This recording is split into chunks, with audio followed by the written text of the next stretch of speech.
গভীর সমুদ্রে স্কুবা ডাইভিংয়ের স্বপ্ন পূরণ হতেই সাহসে ভর করে সৌরভ আবার একদিন নেমে পড়েছিল গভীর সমুদ্রে।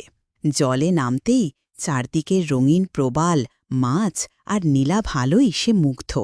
আজ তার হাতে ছিল একটি হারপুন, আত্মরক্ষার জন্য, যদিও তার আসল উদ্দেশ্য ছিল শুধুই পর্যবেক্ষণ। হঠাৎ সমুদ্রের গভীর থেকে এক বিশাল আকৃতির হাঙর তার সামনে এসে হাজির। চোখে আগ্রাসী দৃষ্টি, মুখে হাঁ করা ভয়াল দাঁত। সৌরভ থমকে গেল, যেন সাক্ষাৎ যমদূত তার সামনে। কিন্তু সে জানে এ মুহূর্তে ভয় পেলেই সব শেষ।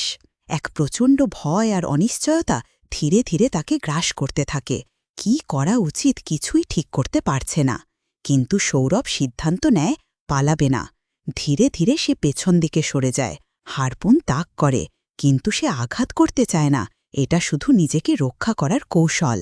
ভাগ্যক্রমে হাঙর কি মনে করে তাকে ভয় দেখিয়েই সরে যায়।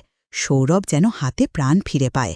সে কাল বিলম্ব না করে তৎক্ষণাৎ ওপরে উঠে আসে, আর সেই মুহূর্ত তার জীবনের সবচেয়ে রোমাঞ্চকর অভিজ্ঞতা হয়ে থাকে।